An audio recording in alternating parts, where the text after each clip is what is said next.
Good evening all and welcome to another video on All Hail the Ale. It's Saturday night, which means it's craft beer night, and the beers we're going for tonight is functionally the same beer as this one.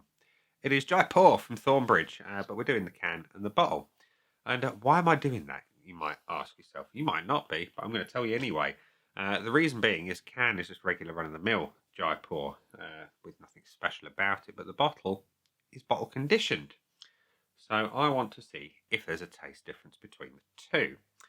But before we go on to that bit, let's tell you a bit about the beer. If you've never tried it before, where have you not been under a rock? Certainly not in many pubs. Anyway, Jaipur is a 5.9% IPA of the American style, and it says on the side of the can that Jaipur comes with over 100 worldwide awards.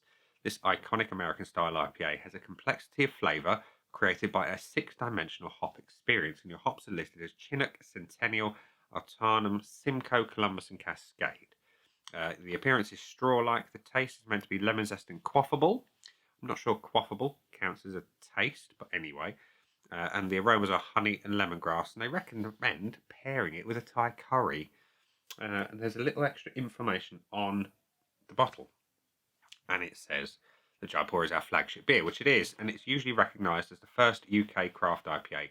Brewed with a huge amount of American hops, which we've already listed, for a fantastic experience of grapefruit, lemon, and tropical fruit with an enticing bitterness. We balance the hops with a great British malt base of low Calamaris otter that helps the beer stay light and drinkable with enough sweetness to keep it in harmony. And it does go on to say, this bottle contains fresh, live beer, bottle conditioned to create a natural carbonation and the flavour you would expect from a pint of cask ale in a pub. Please pour carefully to leave the yeast in the bottle. So like I say, they're both 5.9% ABV. The only difference being the bottle is live beer, the can is not. But we're going to do the side-by-side scoring as always, and we're going to give the points to the 5 pillars of judgment to whichever beer wins. I expect it mostly to be a draw, because I expect them otherwise going to be the same. So we're going to pour the can. I don't actually have any Thornbridge glassware. I need to correct that. We're going to pour the can into my vocation glass, and the pour is pale, as I would expect. Hazy, as I would expect. I'm not going to go mental. We're going to leave it there. And that's a good looking beer. It's hazy. It is maybe straw. Pale orange juice maybe with a lovely white head. Should be up close in the glass. Look at that. Lovely. So the bottle, we're going to have to be a little bit more careful with, as always, because it is live. And that one we're going to pour into my Lemmy glass.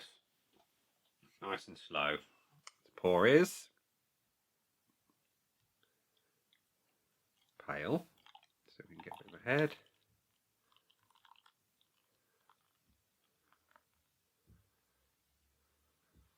There we are. So, also slightly hazy, a little bit clearer actually, I think. Yes, it is. It's definitely clearer. You can see that there. Wow. Wall. There we go. Clear wall. Almost out of shot. Yeah, there's a clarity on the bottled version that you don't have in the can. The can's definitely hazier. It's more intense colour in the can, and the can has got a better head. Can you see that up close? Maybe not. It's trying to focus on my boat race. Anyway, that's the head up close in the glass.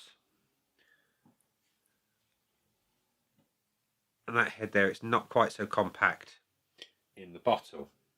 So visually, I have to give the point to the can. So 1-0 already. Did not expect that. I expected them to be the same. Anyway, so as for the aromas, we're going to start with the loser, which was the bottle.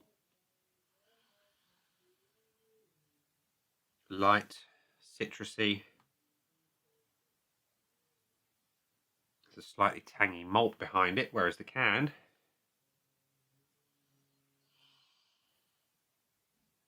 not so tangy, a little bit fuller.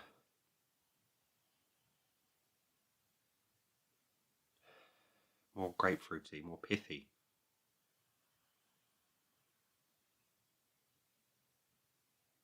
The bottle does arguably smell a little fresher though.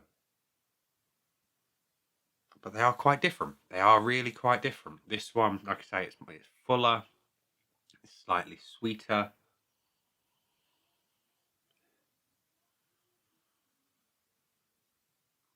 Whereas this one just smells fresh and clean from the bottle. That's really quite a surprise. It's a lighter, cleaner bottle, fuller, more grapefruity on the nose from the can. That's a tricky one because they are so quite different, but yet they're very similar. It's a matter of preference, and I'm going to go for the can because it's got a fuller, more grapefruity like aroma, and that I prefer. So, body test. We are going to go with the bottle first. So,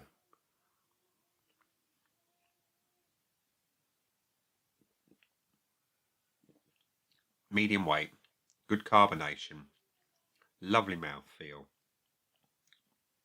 Does the trick. Whereas the can,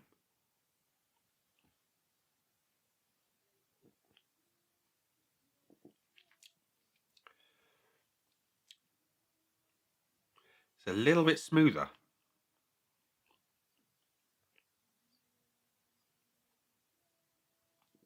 Or is it?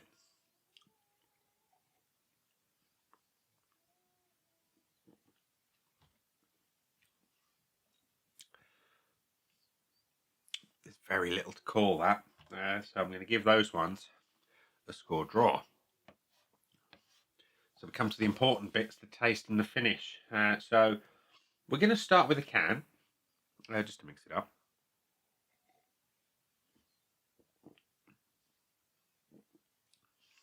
So it is fruity.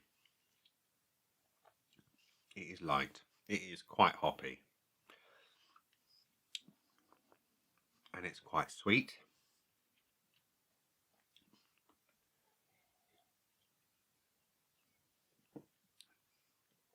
And there is a bitterness there. I'm looking for the malts. I'm struggling with the malt, but it's very sweet and fruity with just a little hint of bitterness towards the back end. Whereas the bottle version,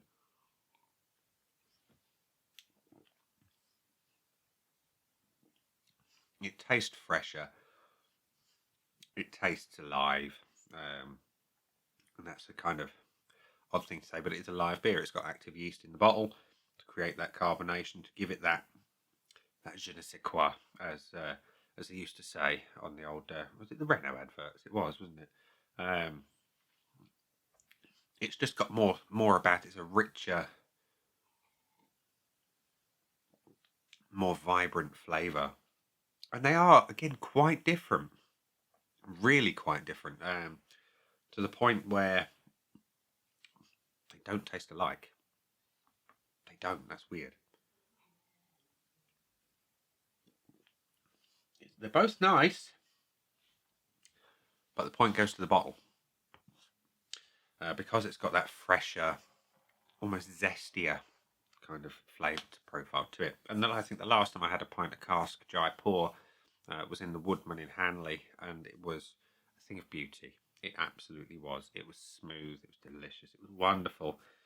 And we come to the final test of the beers, which is the finish. And on an IPA, I'm looking for hops, I'm looking for longevity, and ideally some bitterness.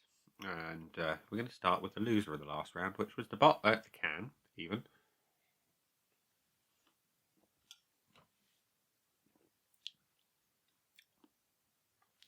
So, it's clearly hoppy. Bitterness is low for an IPA. It really is low. The fruit comes through.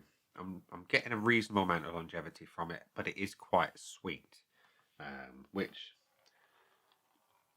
yeah, it is what it is. And the bottled version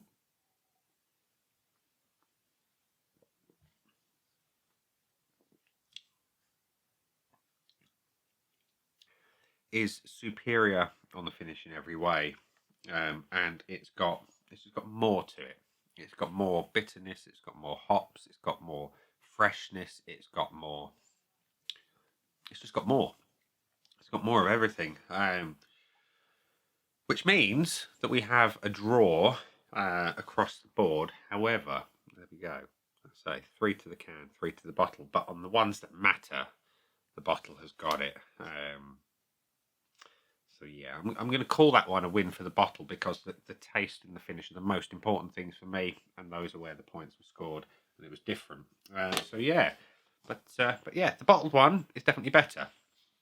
And the sad but slightly interesting thing is when you look at the aid memoir from Untapped, we cannot split it out because Untapped doesn't show you the statistical breakdown. All it tells you there have been 121,000 check-ins overall, 32 from people I know, 3.55 average across the board, slightly higher at 391 from everybody I know, and I've historically given it 4.75.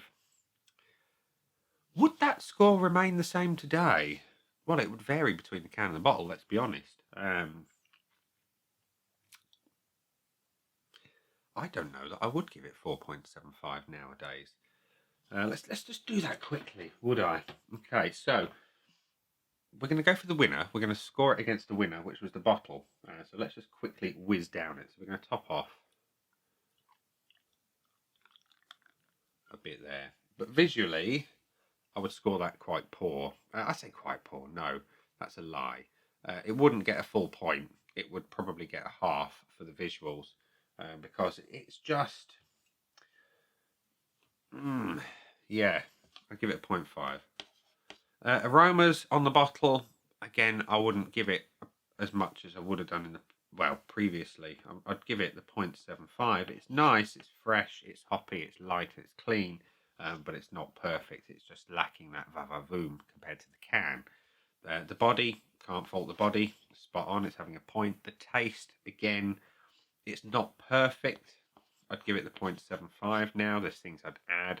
I'd add a little bit more kind of pithiness to it because I like that. And the finish, again, it's superior in every way to the can, but again, would I change anything? Yes, I would. I'd add more bitterness. So I'd give it the 0.75. So that means it's got 1.5 to... hang on, 1.5 to...